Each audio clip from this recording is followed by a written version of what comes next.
Welcome to Down to Earth Astrology and Primal Girl Wellness. This is Miss Jenny, and I am your astrologer. Today's video is about the asteroid Icarus, which is the harbinger or symbolic of hubris and ambition. So let's begin. So we begin the video with the mythology of Icarus. Icarus is part of a father-son duo, the father being Daedalus and the son being Icarus. Daedalus, the father, was a very well-respected, very famous, very successful architect and inventor. And Daedalus at one point was recruited by King Menos to build the labyrinth that would house the minotaurs and also any prisoners that were sent there, because once a person was inside the labyrinth, they got lost and never found their way out. And of course, at some point found themselves facing the minotaurs that lived inside the labyrinth. Now, there was a young gentleman that was sent into the labyrinth as punishment by King Menos, and he was rescued, or I should say he was assisted in his escape from the labyrinth and spared the the attack of the minotaurs by Princess Ariane. Now, Princess Ariane was able to do this because she beseeched Daedalus to give her the secrets of how to navigate the labyrinth so that this young man could escape. When King Menos found out about this, he was furious. So he condemned Daedalus for his betrayal to the labyrinth, or not the labyrinth, in a prison inside the labyrinth, and also sent Daedalus' son Icarus with him. So father and son were both imprisoned as punishment for their betrayal to the king by assisting this other person in their escape. So Daedalus, being the inventor that he is and being the genius that he is, in the high watchtower that he and his son were imprisoned in, decided that they had to escape. And since clearly there was no way for them to escape off the island across the sea, because that would have been suicide, it occurred to Daedalus that what they needed was somehow, some way, the ability to fly across the land and the sea to escape the island to get to safety. So Daedalus went about creating a giant set of wings for both himself and his son Icarus.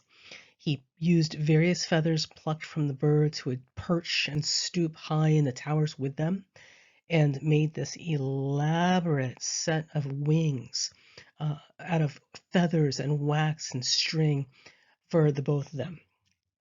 When he outfitted his son with the wings as well as himself, he warned his son to be careful and to avoid going too low, because the mist from the water would saturate the wings and make them heavy and would cause him to not be able to fly and then, topple down into the waters.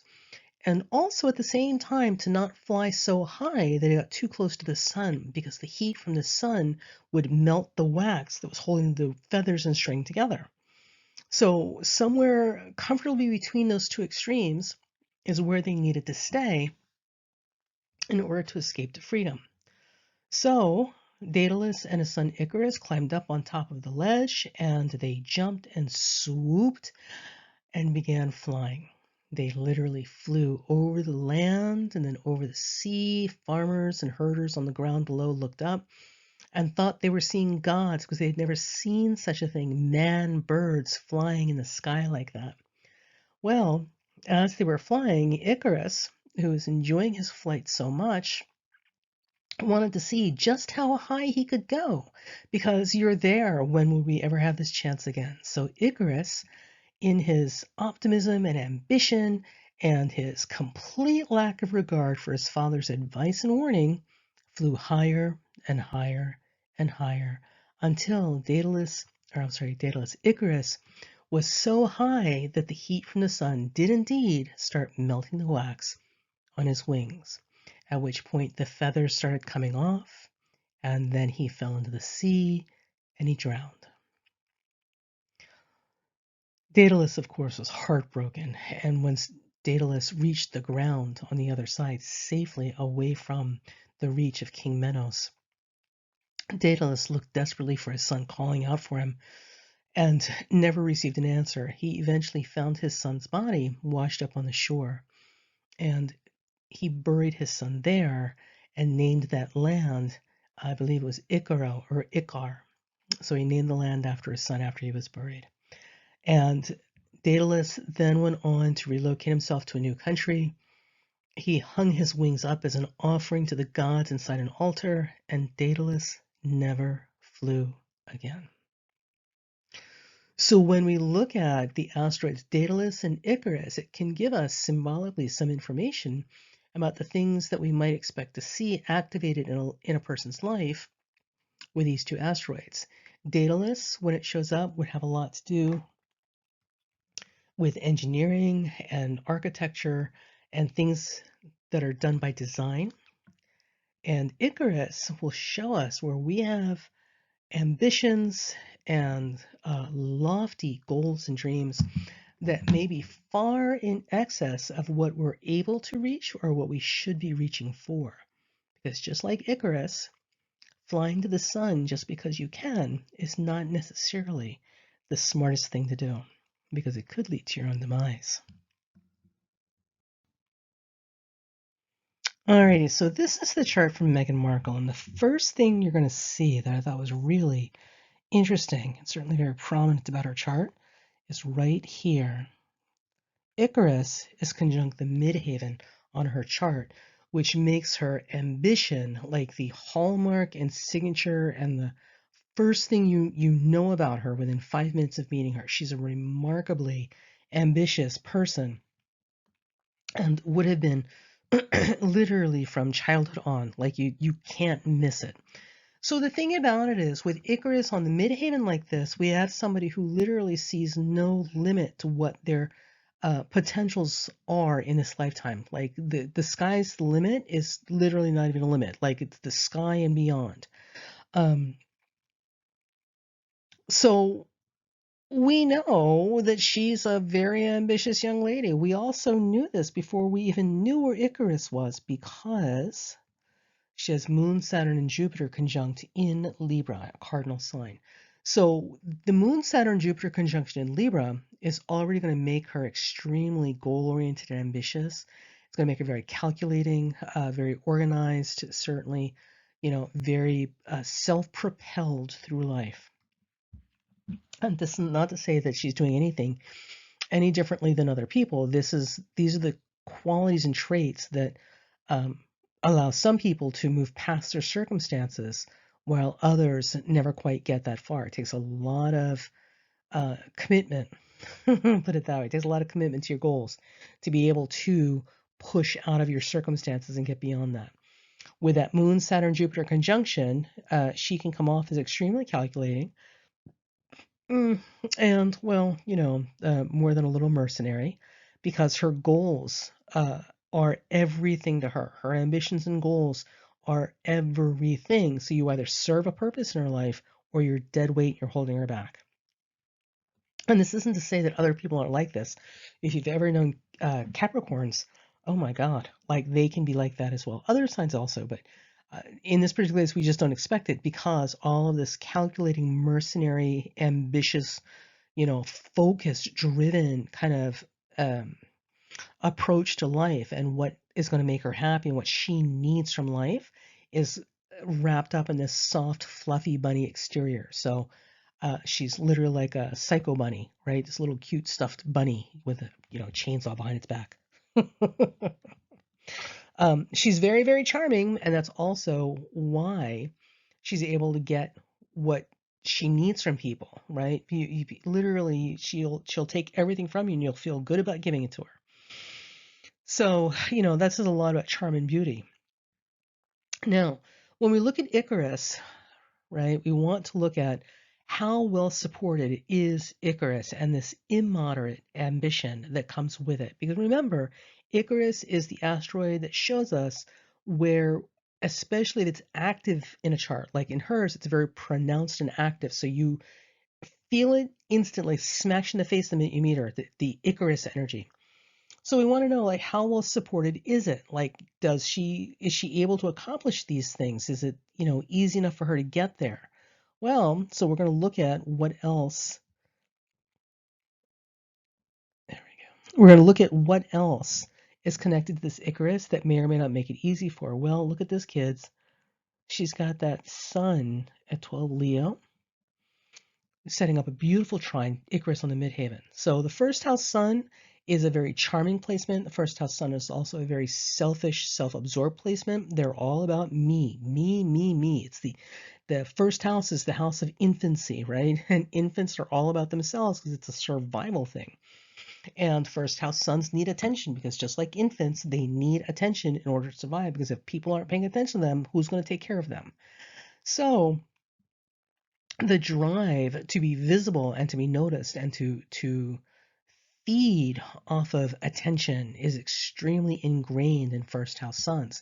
Doesn't mean that it's bad, just means that this is their MO in life. With that first house sun setting up a trine to that Icarus on the midheaven and in the sign Aries, her selfishness and her self-absorbed behavior actually works to her advantage in terms of her ambitions. So her ability to be charmingly selfish and charmingly self-absorbed, because all of this with that, right, makes it extremely easy for her to get what she wants and to make people feel good about giving it to her. And listen, before we get too upset with Meghan Markle here and, getting on the bashing Meghan Markle train, just remember, when it comes to immoderate ambition and overreach and literally the sky being the limit for other people, but not for us, because we have no limits. When it comes to that type of Icarus energy, especially conjunct the midheaven in terms of her professional or public status and reputation, I mean, she honestly believes that it's perfectly reasonable to see herself and imagine being the queen of the universe, right? Because Icarus knows no bounds. Before we come down too hard, just remember something. She did accomplish what the rest of us have not. She managed to marry royalty, not royalty in name only, but an active member of a royal family who is also in a foreign country. I don't know about you, but I have not been able to accomplish that. How about you? So, having accomplished that, there's no reason she absolutely cannot see the possibility with confidence that everything and anything is possible for herself. The problem is these are all very selfish placements. So everything for her is very much about her, right? And how she sees herself in the world. It's not about other people. So we know that her charm and her selfishness actually works to her advantage. Who knew, right? But, the question is, does it always work like that? Well, here's what's interesting. I'm about to show you. So if you look, the ruler of her midheaven, because her midheaven is Aries, right? The ruler of her midheaven is Mars. Well, Mars is not setting up a happy or supportive aspect to that Icarus on the midheaven. So a few things, because there's actually two conversations happening here. One, when we talk about Mars in Cancer in the 12th house, that's a whole conversation by itself. Mars in Cancer, in and of itself, can be a little self-sabotaging. I could get into it, but it's too much for this video. We don't have that much time. But, they are prone to really messy, dramatic circumstances and complications. And boy, if you like soap operas and you love soap opera living, Mars in Cancer will deliver it every single time. Nobody's better at messy than Mars in Cancer. With Mars in the 12th house, you have somebody who, in a lot of ways, they are their own worst enemy. They will trip themselves up every single time.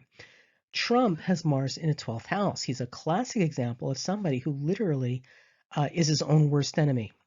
With her and Mars in Cancer in the 12th house, her penchant and flair for soap opera dramatics and soap opera messy, right? The soap opera theatrics, whole sort of stuff, is literally going to be your Achilles heel every single time.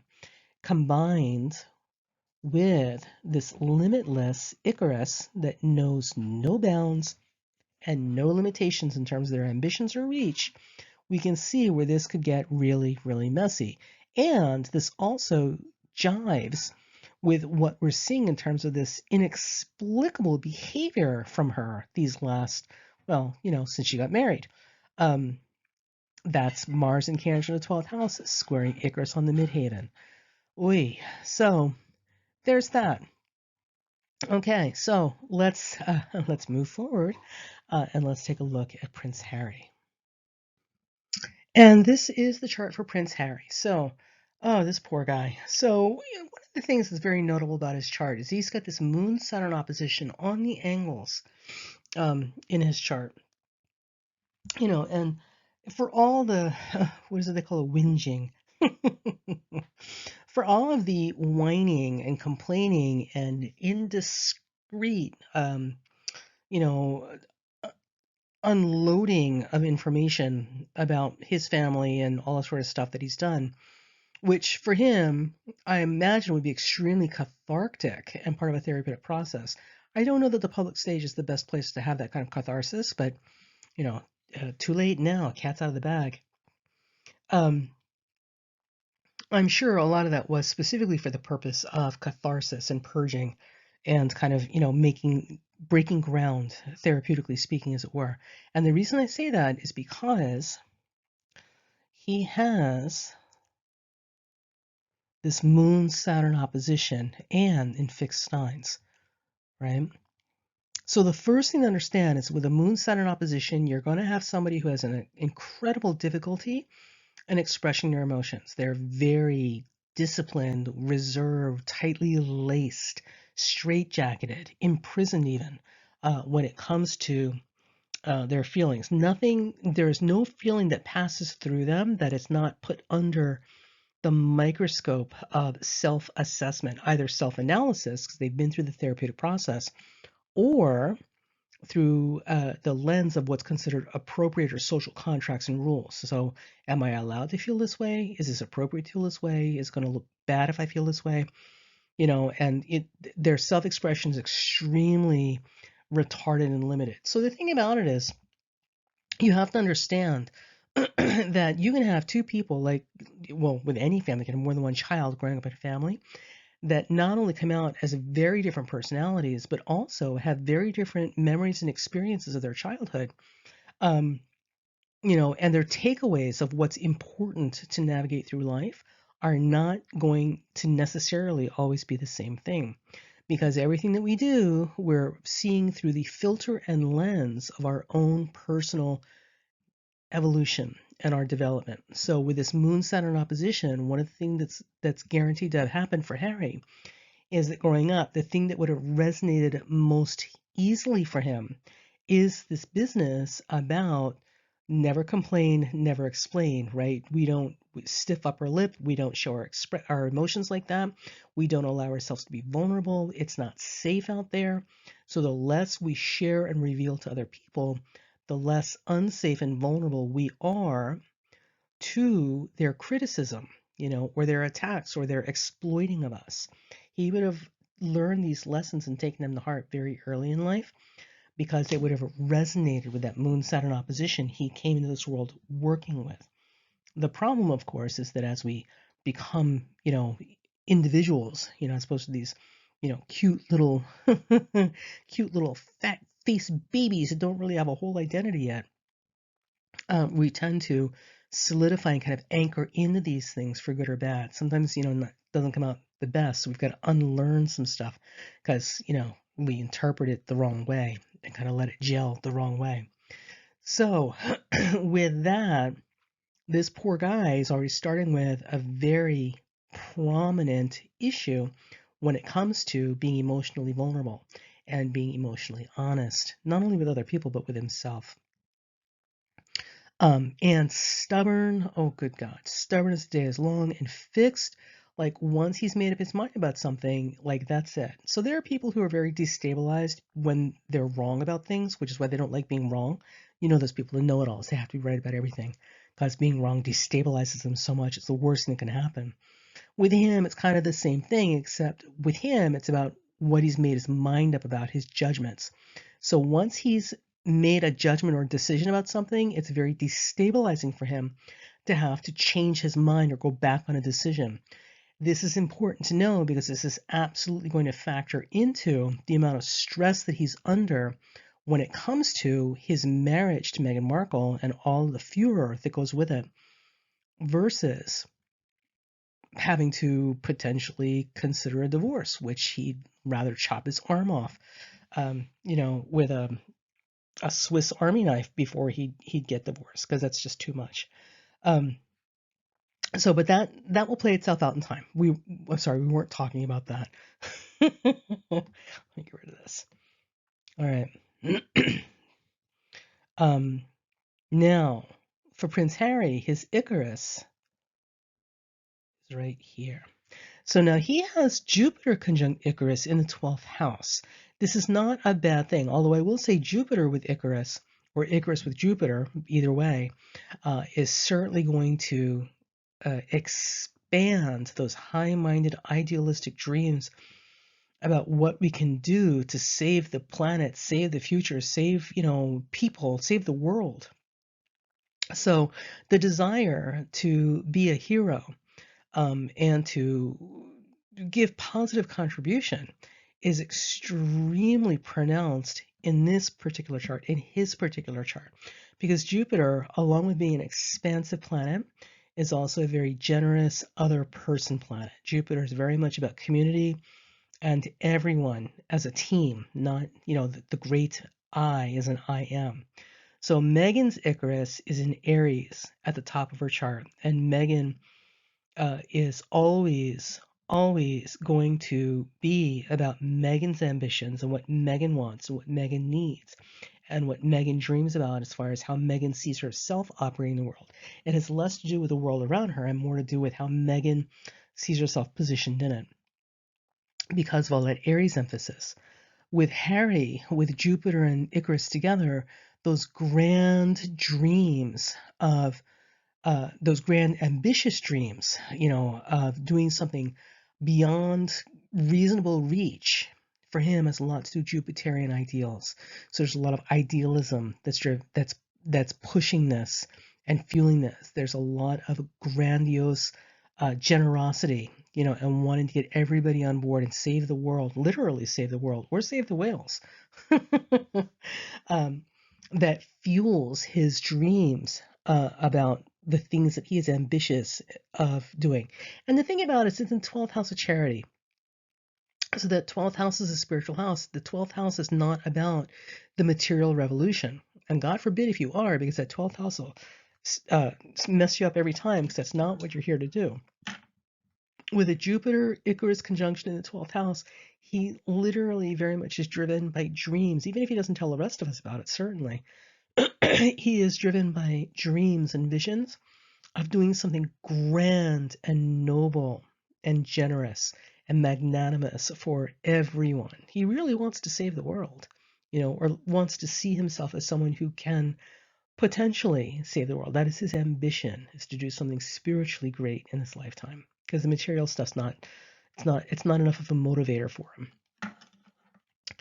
And the reason I say that also is because, remember, we've got a Moon-Saturn opposition in the signs of Taurus and Scorpio in his chart, and they're angular. In this lifetime, he's learning a lot about the importance of values, right? And priorities and solid foundations and what really matters. And one of the things that you'll find with people with heavy Taurus Scorpio emphasis, and especially with Moon-Saturn involved like this, the cross he has to bear is literally going from one extreme to the other. So living like a king, literally royalty, right, to living like a pauper or a beggar, which is not something we want to think about. I wouldn't wish being homeless on anybody, certainly not somebody who has so few skills as he does. Wow, talk about a fall from grace, Jesus. But, this is his thing in life, so going from one extreme to the other, and it's very much about values and priorities and things that really matter. So the money doesn't actually mean that much to him, especially with Jupiter and Icarus together in that 12th house. So now the question becomes, if Icarus represents our grand ambitions, how well supported are his grand ambitions? Will he be able to accomplish these things in this lifetime? Well, he has. I thought this is beautiful. Okay. So he has this big cluster here in Virgo. He's got the part of fortune, Mercury, Vesta, Juno, and Daedalus all clustered together, making a nice, nice trine to that Jupiter, Icarus in the 12th house. This means a couple of things. One, it means that in previous lifetimes he's earned merit. He has done good things in previous lifetimes, and that means that in this lifetime he's bringing with him a lot of protection for the good because of the good deeds he's done before. So there's that. The other is this trine between these planets also indicates there's tremendous amount of support for his ambitions. So he might not be able to save the world, but he can certainly make a huge contribution in terms of moving things in that direction. We're not necessarily seeing it right now in, the fall winter of 2022. Those two are going through some stuff. But he's not dead yet. He's still got time. A lot can happen before he goes. And I'm rooting for him. I think once he gets through this process and this transition and this learning curve, he will accomplish a lot more than even I think he realized because he's earned a lot of merit from previous lifetimes. And more importantly, there's a lot of support in terms of him getting there. Also, remember, Daedalus is the father of the Icarus-Daedalus pair. And Daedalus is the architect, the engineer, the inventor. So Daedalus, in trine with Icarus and Jupiter, also suggest that there's an ease and a supportiveness and a productivity that comes with his ambitions and the engineering and design of these things. So we'll just see what happens. This isn't over yet. There's definitely more good stuff to come once we get on the other side of the mess that he's finding himself in now. Now, the other thing that I thought was interesting, talking about Daedalus, right, is his Daedalus is conjunct Juno and Vesta. So Vesta is the asteroid for the Vestal Virgins, or the feminists, for all you people who hate that word out there. The Vestal Virgins were women who had devoted themselves to the goddess, and absolutely in that particular religion, in that sect, it was very much about women being empowered and having, divinity and all sorts of important things, which makes absolutely a lot of sense with Harry seeing himself as a feminist. And listen, folks, feminist is not a static thing. It's not like I'm short, I'm black, I'm Asian, I'm a woman. It's not that static. Feminism is a conversation and a constantly evolving set of social identities and policies. So it's fluid. It's fluid and evolving. So anyway, with Vesta there, with Juno and Daedalus trining that Icarus and Jupiter, it absolutely makes sense that in this particular day and time in history, Harry identifies as a feminist because he's very much about women and women moving forward, which is a beautiful thing. Boy, he had a great mom. So there's that. Now, Juno represents the marriage partner, which, obviously is going to be Meghan Markle, unless something happens and he gets married again later, at which point it will also represent the second marriage. But for now, it's Meghan. Daedalus and Juno together, again, engineering and architecture, right? So Juno, marriage, and this architecture, engineering. The thing about it is, I don't know that this is necessarily specific to Meghan as much as there's something about, there's almost this urgency, right? There's something about being married that was extremely important. There's something about engineering or architecture, the architecture of life, the machinations of life that made it extremely urgent for him to settle down, get married, like literally get married and start a family within a very specific time frame. So I don't know how this works for the royal family. I don't even know if this necessarily applies because he's not the next in line to the throne or whatever. Like, you guys will have to explain it to me, but if I'm reading this correctly, there's almost this sense that he had a deadline that he needed to settle down and get married by. So there was more of a time engineering issue for him, and marriage was extremely important for him that he had to fulfill, as well as her coming along just happened to be at the right time, sort of thing. So that's interesting because we all have this idea that she's this femme fatale who seduced him, and kind of, hooked him like a fish and reeled him in. But I'm not completely sure between you and me in this chart. I'm not completely sure that literally it was just a matter of right time, right place. And Meghan Markle could have been, well, honestly, could have been anybody, at this point, because there was a window of opportunity that was closing that he needed to get through. So we'll see. We'll see. Maybe you guys know better. So I thought that was interesting. So there's Harry and his Icarus. And here's the wedding chart for Harry and Meghan. And this right here is the thing that started this whole collection of videos. Damocles on the 7th house of the marriage.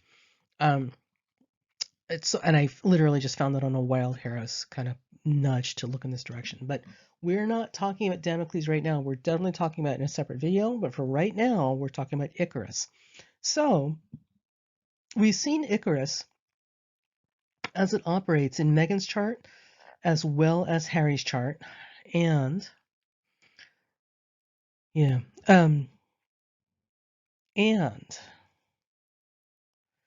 now we want to see if and how this operates in the marriage chart, right? Well, Icarus, interestingly, is right here conjunct Neptune in the 8th house. So you would think that it shouldn't be that much of a problem. And furthermore, if you look, right, let me get a bigger thing here. It is in a grand trine.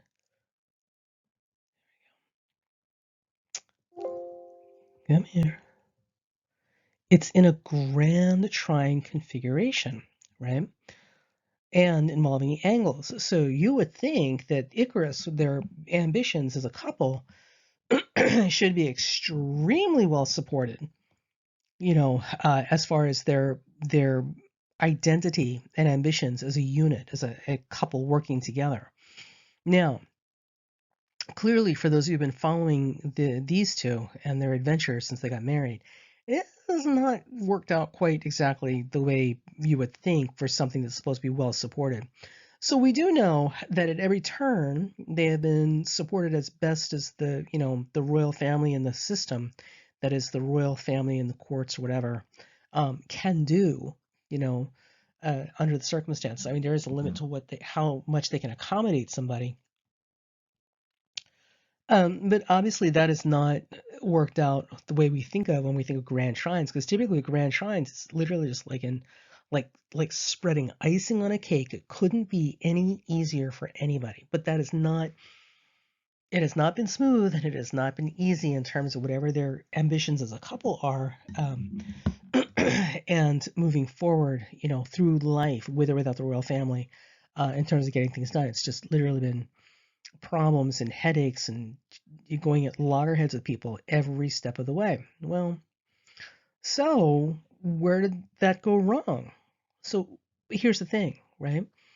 When you look at astrology and you look at these planets and and what they symbolize in your chart, these aspects, the thing to remember always is, like your parents used to tell you, you can do things the easy way or you can do things the hard way. The choice is always yours. When we work with planetary signatures in ways that are consistent and natural for the planets and the aspects shown, it's easier because we're in that vibration. We're working sympathetically with the way things are presented to us. If you have, as an example, if you have Mars in Taurus, you are not, a short burst of energy person. You do not do well with sprints. You do not do well with, high velocity, quick, fast martial arts. These are not things you're going to be strong with. They're not things you'll be good at. They're not things that you're going to enjoy. I mean, you can do them, but you're going to find that it's a lot more work and a lot more tedium and a lot more aggravation and injury than you would have gotten doing anything else that was more in keeping with Mars and Taurus. Mars and Taurus is an endurance position.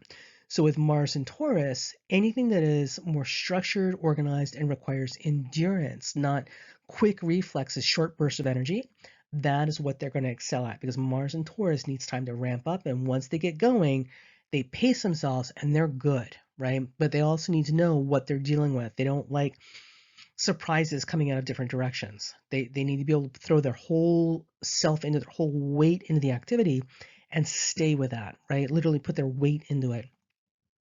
So, it's the same thing with all the other planets in your chart and all the other aspects, and the way this chart is hanging together as a bundle or a sheet of music. Um, we have to find the instruments that will play those notes in the music sheet that is our birth chart well. Okay. Now, so coming back to the wedding chart, as a couple, in theory, they have had astrologically and cosmically every ounce of potential protected support you can imagine to help them achieve their ambitions as a couple, right? This is not how this is played out. Well, what the hell went wrong? Well, I'm here to tell you, son. Here's what went wrong. When we look at Icarus in this chart, Icarus is conjunct Neptune. Neptune rules charity. Neptune rules selflessness. Now, obviously, they've been involved in charities. They made a big production about how they're trying so desperately, to do right in the world and do good things and, uplift the unfortunate, all the, PR stuff that's going with it. And I'm sure that at some level, there really was a genuine, at least in an academic, I think this sort of way, attempt and desire to do the right thing. The problem is the key element that's missing here when we talk about Neptune, we're also talking about humility, which is the one big thing. Anybody who's Neptunian or Piscean can tell you this. It's a big deal. And not only are they very familiar with it, if they're not, they become very familiar with it because life will make them learn what that word means. Humility, humbleness, right? Modesty, charity.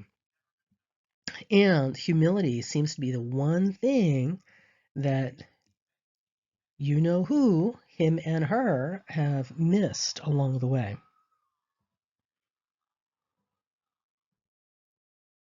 So, for all intents and purposes, it would appear that all of their efforts to um, get involved in charity and charitable work and all of the selfless, wonderful things that go with Neptune and Pisces, right? Serving the underdog, being selfless, serving the unfortunate, championing people who can't champion themselves. These are all Pisces Neptune things. Even the arts would have been good, right? But all of these things had to be accompanied with the very and most instrumental keyword in the Neptune Pisces vocabulary, which is humility and genuine selflessness, which apparently has been missing in abundance, which is why everything they have touched so far has turned to bat guano. So until and unless these two learn what the word humility means in practice, as well as charity and selflessness in practice, nothing they do is going to turn out well, even though they have this big honking grand trine involving their Icarus and their Neptune in the chart. So, and again, they're not dead yet. The story isn't over yet. So there's still time for these two to turn themselves around. And it will be interesting to see if they manage to accomplish that in this lifetime and what happens when they do go back and realize the error of their ways, and adopt a genuinely selfless, humble kind of approach. And I expect that Ms. Markle is going to owe a whole lot of people, not only an apology, but also some serious conversation about self-examination, and how she has uh, not been the most authentic person in terms of using identities and other people's identities to further her own ambitions. But that's a whole other conversation we'll get into later. So there we go. That was Icarus in your chart. I found that fascinating, absolutely fascinating. We will see how this plays out. And again, Damocles, wee doggy, Damocles is right there, prominent on that marriage chart. This marriage chart's this marriage is more significant than we may realize for other reasons. Now, before I leave here, I just want to go back because remember, Icarus and Daedalus go together, right? So Daedalus is here in the 12th house with the North Node. And what is interesting about this, and it's also square Mercury. So what's interesting about this is that Daedalus in the North Node, because remember, Daedalus is the engineer and the architect. So Daedalus, being the engineer and the architect, has something to do with social constructs or the population, the masses, social mores and rules, and how we all identify as a group, right? Taking it to the next level. So Daedalus and the North Node together, and in the 12th house, suggests that these two may be very, very instrumental in terms of re-engineering or revising the social engineering that we are all operating with in terms of how we perceive things and how we move forward with this. So clearly it would be better if they could have been uh, a great role model and participant in this process. But sometimes being the bad role model is good too, so people know why they're not supposed to do what they do. Again, they're not dead yet. Plenty of time for all of this to keep moving forward. So we'll see how this unfolds. But for whatever reason, this marriage has definitely, with Daedalus in that North Node in that 12th house, definitely involves perspective on a mass level, how the collective, all of us, see things and what this marriage represents or symbolizes. So it's definitely kicking up some stuff there. Now, with Mercury at the top of this chart, right? Because Mercury is right here conjunct the midheaven. With Mercury at the top of this chart also being square to Daedalus in the North Node again, communications are extremely important and have everything to do with perspective and perception of the masses, right? Social engineering.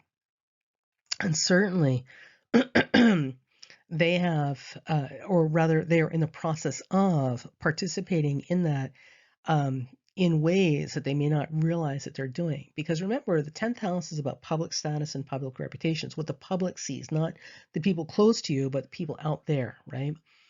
With Mercury on that midheaven like that, this would be a very communicative couple, and certainly they have been. With it squaring Daedalus in the North Node, one of the things that I would expect, because we're starting to see it now, is how they have or continue to engineer public perception with these paid for interviews and magazine ads and all sorts of stuff. Because in case you didn't know, you can pay for your airtime or your interviews in these major magazines and on television channels. I actually bore witness to this. It's something to see.